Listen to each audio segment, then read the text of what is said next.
Hi, my Zooniverse project is called Node Code Breakers Looking for Patterns in Lymph Nodes. The principal researchers were Anita Grigoriadis and her research team called the Cancer Bioinformatics Group in King's College London, and their stated purpose is pulled directly from their Zooniverse page, and essentially they are just hoping to generate data that will be used to help improve their AI model performance.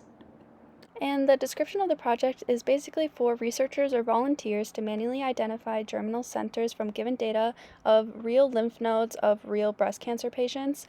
And a germinal center is where the immune response occurs in the lymph node when the cells detect foreign invaders or breast cancer, for this example. And then the research team will compare their own AI software diagnoses to the data obtained from this experiment. And it's basically the human eye versus computer, what can detect what, and what needs to be improved based off of this study.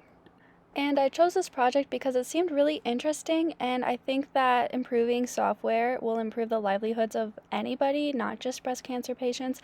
And I'm also interested to see what their data shows by the end of the study and how they can improve. And the article that I found that related to this topic was all about AI software in general and how it could be biased. And for example, in radiology diagnoses, researchers found that two of the studies were significantly biased using AI software compared to actual radiologists. So this just goes to show that more research is always needed to be done, and projects like this can really help improve and advance this technology.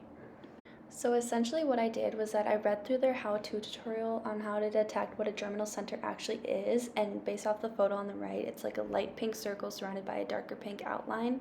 I viewed multiple different data sets and utilized different tools like the zoom in, out, erase, etc.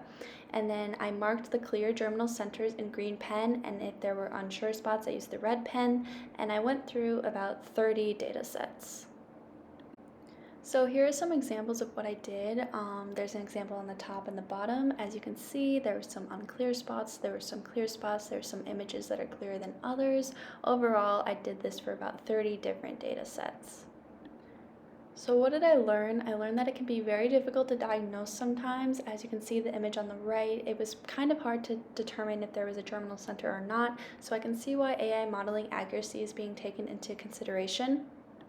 I also learned what a germinal center was and how they are diagnosable and what they look like and what doctors and scientists are looking for when they diagnose breast cancer patients. And I also learned how research can maybe be frustrating. You have to go through multiple of the same slide, and it can get overwhelming and hard to do. And this can benefit society because improving AI software can increase the health of all cancer patients, and it applies to all sectors. And understanding disease is extremely important in any setting, and this is another way to do so. And it also leads for maybe potentially new technologies to be developed. And finally, for some applications, I learned how to utilize new software. I learned patience and attentiveness and making sure that I knew what exactly it was that the researchers wanted for their volunteers to find. And I finally learned that not knowing everything is okay.